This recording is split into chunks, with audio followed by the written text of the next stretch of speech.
తాకట్లో ఉన్న మీ బంగారాన్ని విడిపించి ఆ రోజు ఆన్లైన్ రేటుకి కొంటాం. Sharma gold company. నమస్తే, వెల్కమ్ టు సుమన్ టీవీ. నేను మానస. సో ఈరోజు మనతో పాటు ఉన్నారు ప్రముఖ ఆధ్యాత్మికవేత్త ప్రొఫెసర్ డాక్టర్ ముల్లపూడి సత్యనారాయణ మూర్తి గారు. వారితో మనం మాట్లాడతాం. గురుగారు నమస్కారం అండి. నమస్కారం మానస. గురుగారు, ఇప్పుడు అంతా చూసుకున్నట్లయితే పరిస్థితి చాలా చాలా హాట్గా ఉంది. ఎలా అంటే ఇప్పుడు పాక్కి మనకి యుద్ధం జరుగుతుందా, అసలు ఎలా ఉండబోతోంది పరిస్థితి అనేది అందరి ఇక్కడ కొంచెం ఆందోళన కలిగించే విషయం అనే చెప్పొచ్చు.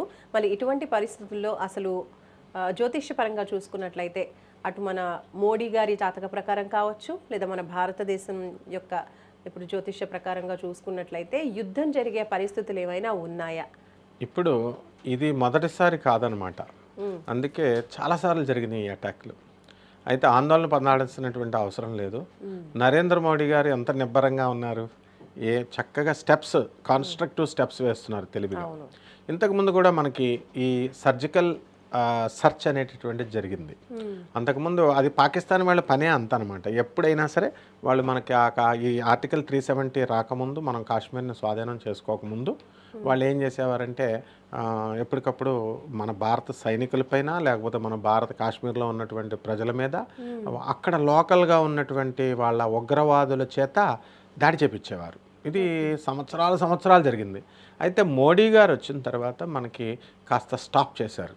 ఎందువల్లంటే ఆర్టికల్ 370ని రద్దు చేసేయడము, ఆ తర్వాత మనం చక్కగా కాశ్మీర్ని మనం తీసుకుంటే మనం స్వాధీనంలోకి తెచ్చుకున్నాం. అయితే వాళ్ళు ఏం చేశారు, మీరు స్వాధీనం చేసుకుంటారు, అయితే మేము ఇక్కడ ఉండనివ్వకుండా చేస్తామని మన అధీనంలో ఉన్నటువంటి మన యాత్రాస్థలం ఆ పహల్గామ్కి చూడడానికి వెళితే వాళ్ళు దాడి చేసి చంపించేశారు. ఇలాంటివి జరుగుతూ ఉంటాయి. కాబట్టి దీనికి ఆందోళన చెందాల్సినటువంటి అవసరం లేదు. కానీ మనం ఆలోచనాపూర్వకంగా వాళ్ళకి చెక్ పెట్టాలని చెప్పేసి ఆలోచించాలి.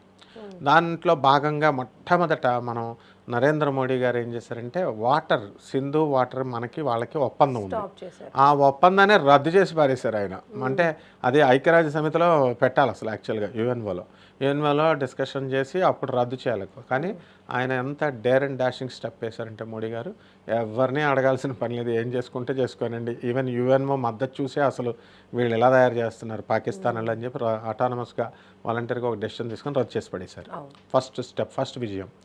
అయితే అక్కడ పాకిస్తాన్ పరిస్థితి ఏంటి, ఎలా ఉంది అంటే పాకిస్తాన్లో అప్పుడే యుద్ధాలు స్టార్ట్ అయిపోయినాయి. రైతుల ఉద్యమం, బలూచిస్తాన్ అని ఒక ఏరియా ఉంది, దానికోసం విడిపోవాలని చెప్పేసి వాళ్ళు యుద్ధాలు చేస్తున్నారు, రైతులంతా ఉద్యమం చేస్తున్నారు.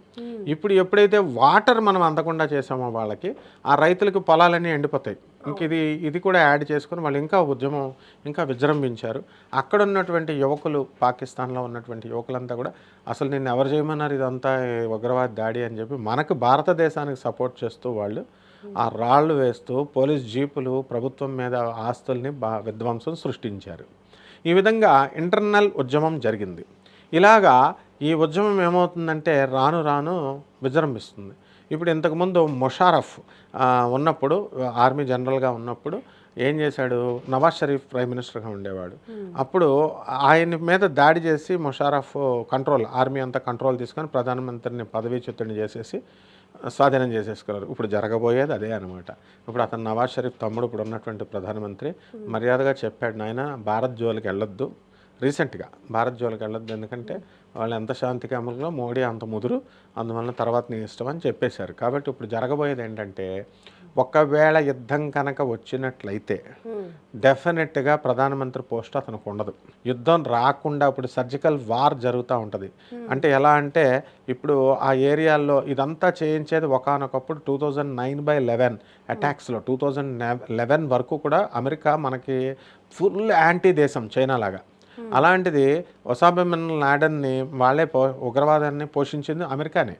అయితే వాళ్ళు పోషించినటువంటి లాడెన్ ఉగ్రవాదులే వాళ్ళ మీదే వాళ్ళ వైట్ హౌస్ని కొట్టేసరికి అప్పుడు చేంజ్ వచ్చి మనం పోషించిన వాళ్ళే మనల్ని కొడుతున్నారు, దెబ్బ కొడుతున్నారని ఉగ్రవాదం మీద తగ్గించుకుంటూ వచ్చి, పాకిస్తాన్కి సపోర్ట్ తగ్గించుకుంటూ వచ్చి మన వైపు సానుకూలంగా మారారనమాట.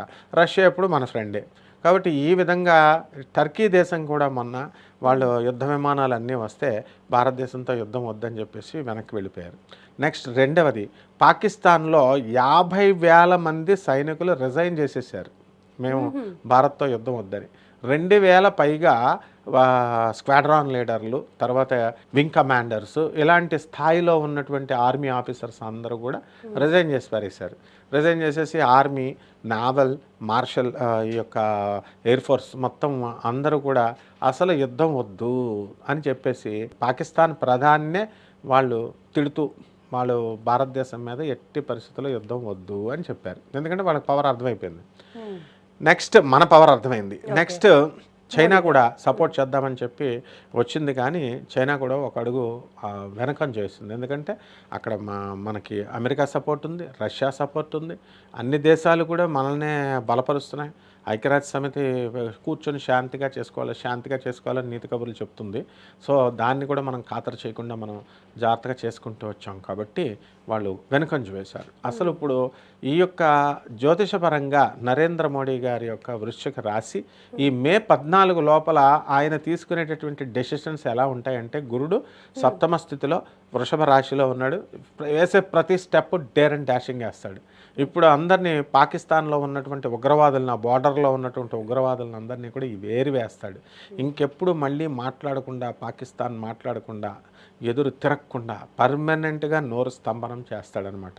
అందువల్లనే ఆయన ఏం చేస్తున్నాడంటే మొత్తం త్రివిధ దళాల కమాండర్లను అందరినీ కూడా పిలిపించి మన రక్షణ శాఖ మంత్రి రాజ్నాథ్ సింగ్తో, ఆ తర్వాత చౌహాన్తో, వీళ్ళందరితో కూర్చొని సిడిఎస్ అధికారి వీళ్ళందరితో కూడా కూర్చొని పూర్తి స్వేచ్ఛ ఇచ్చాను. కరెక్ట్గా మీ టైంని చూసుకోండి, తర్వాత మీ మోడ్ని చూసుకోండి, ఆ తర్వాత మీరు వేసేటటువంటి ప్లాన్ ఎలా ఉండాలి అవన్నీ కూడా చాలా జాగ్రత్తగా టార్గెట్ పూర్తిగా సైన్యానికి పూర్తిగా స్వేచ్ఛ ఇచ్చేశారు. అది పాకిస్తాన్లో ఉండేది. ఇప్పుడు మన భారతదేశం కూడా అదే ట్రెండ్లోకి వచ్చాం. అంటే మీరే చేసుకోవచ్చు.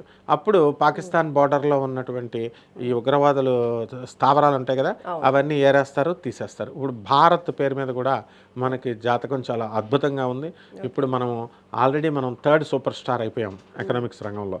మనం చదువుకున్నప్పుడు భారతదేశం డెవలపింగ్ కంట్రీ అనేవాళ్ళం.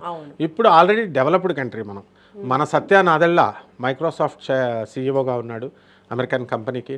మన సుందర్ పిచ్చై గూగుల్కి సీఈఓగా ఉన్నాడు. అంతా భారతదేశమే.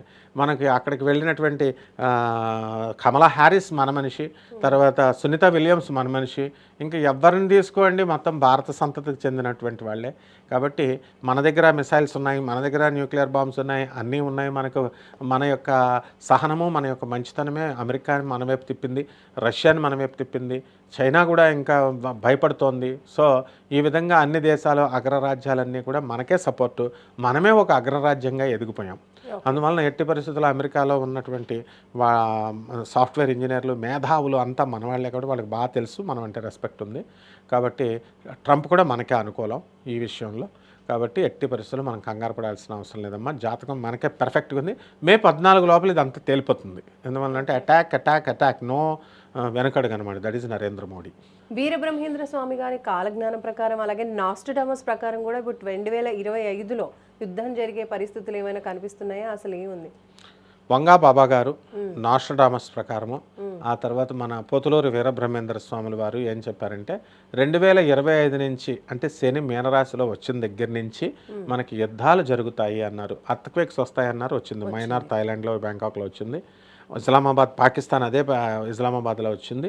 తర్వాత మంటలు వచ్చేస్తాయన్నారు. మౌంట్ ఆబు స్పిరిచువల్ ప్లేస్ అయినా సరే, పైన గురుదేవుడైనటువంటి దత్తాత్రేయ స్వామి వాళ్ళ గిరిశిఖరం ఉంది అక్కడ మౌంట్ ఆబు పైన. కింద వీళ్ళ బ్రహ్మకుమారీస్ ఇంటర్నేషనల్ సెంటర్ ఉంది, ఆధ్యాత్మిక నిరంతర భగవన్నామం జరిగే చోటే ఈ యొక్క ఫారెస్ట్లన్నీ కాలనీ. నెక్స్ట్ అర్త్క్వేక్స్, ట్రెమర్స్ అన్నీ కూడా హైదరాబాద్లో ఎక్కడ పడితే అక్కడ వచ్చినాయి. Small tremors. యుద్ధాలు వస్తాయన్నారు. ఇప్పుడు పాకిస్తాన్ ఇది యుద్ధం కిందే లెక్క. సెలవులన్నీ రద్దు చేసేసుకొని అందరూ కూడా పాకిస్తాన్ బార్డర్ దగ్గరికి వెళ్ళిపోయారు. అక్కడేమో సెలవుల మీద వెళ్ళిపోయారు వాళ్ళు, రిజైన్ చేసేసి 50,000 మంది. మాకొద్దునైనా యుద్ధం అని చెప్పేసి వాళ్ళు వెళ్ళిపోయారు. సో ఎట్టి పరిస్థితుల్లో కూడా పాకిస్తాన్ ప్రజలు కూడా మనకే సపోర్ట్ చేస్తున్నారు. ఎందువల్లంటే వాటరు ఇదంతా ఈ దుస్థితికి కారణం మనమే అటాక్ చేసాం కాబట్టి ఇది ప్రధానిదే తప్పు పాకిస్తాన్ది అని క్లియర్గా చెప్తున్నారనమాట. అందువలన మనకి ఈ యుద్ధాలు జరిగేటటువంటి అవకాశాలు ఉన్నాయి, కానీ డైరెక్ట్ యుద్ధం కాదు, ఇది ఇండైరెక్ట్ యుద్ధం, పార్షియల్ యుద్ధం. అంటే మనము వాళ్ళ మీద తీవ్రవాదుల్ని ఏరి పారేస్తాం అనమాట. ఆ విధంగా క్యాంపుల్ని మనుషుల్ని. అలాగే ఆ రోజు దాడిలో ఉన్నటువంటి వాళ్ళందరినీ పట్టుకున్నారు. మా తర్వాత వాళ్ళ ఇళ్ళు అన్నిటిని కూడా తీవ్రవాదులందరినీ కూడా ఇళ్ళన్నిటిని కూడా స్మాష్ చేసేసారు మన వాళ్ళు, భారతీయ సైన్యం. సో కాబట్టి మనకి ఎక్కువగా పాజిటివ్గా ఉందంటారు జ్యోతిష్యపరంగా. 100% మనం పాజిటివ్. అది కూడా మే 14 కల్లా బ్రహ్మాండంగా అన్నీ క్లోజ్ అవుతాయి. మోడీ గారి జాతకం ప్రకారం మంచి ధైర్యమైన సాహసాలు నిర్ణయం తీసుకుని ఈ ఉదంతానికి ఫుల్ స్టాప్ పెట్టేస్తారు ఆయన. రైట్ అండి, ధన్యవాదాలు. ధన్యవాదాలు. చూస్తున్నారు కదండి, ప్రస్తుతం పరిస్థితి ఏ విధంగా ఉంది, యుద్ధం జరుగుతుందా, అసలు పాకిస్తాన్కి ఇండియాకి మధ్య ఎలా ఉండబోతోంది అనేది మనకి చాలా ఉత్కంఠగా ఉన్నటువంటి పరిస్థితుల్లో జాతకపరంగా జ్యోతిష్యపరంగా చూసినట్లయితే కనుక మనకి భారత్ పేరు పైన అలాగే మోడీ గారి జాతకం ప్రకారం కూడా చాలా పాజిటివిటీ ఎక్కువగా ఉంది. కాబట్టి యుద్ధం జరిగినా కూడా మనమే గెలిచే అవకాశాలు ఉన్నాయి. యుద్ధం కూడా మనకి కొంచెం పార్షియల్ యుద్ధం ఉంటుంది. అండ్ అటు పాకిస్తానీలు కూడా మనకి కొంచెం ఫేవర్గా ఉన్నారు. కాబట్టి యుద్ధంలో మనదే పైచేయిగా ఉంటుంది అని చెప్పి మనకు గురుగారు తెలియజేస్తూ ఉన్నారు. చూస్తూనే ఉండండి సుమన్ టీవీ. నమస్తే.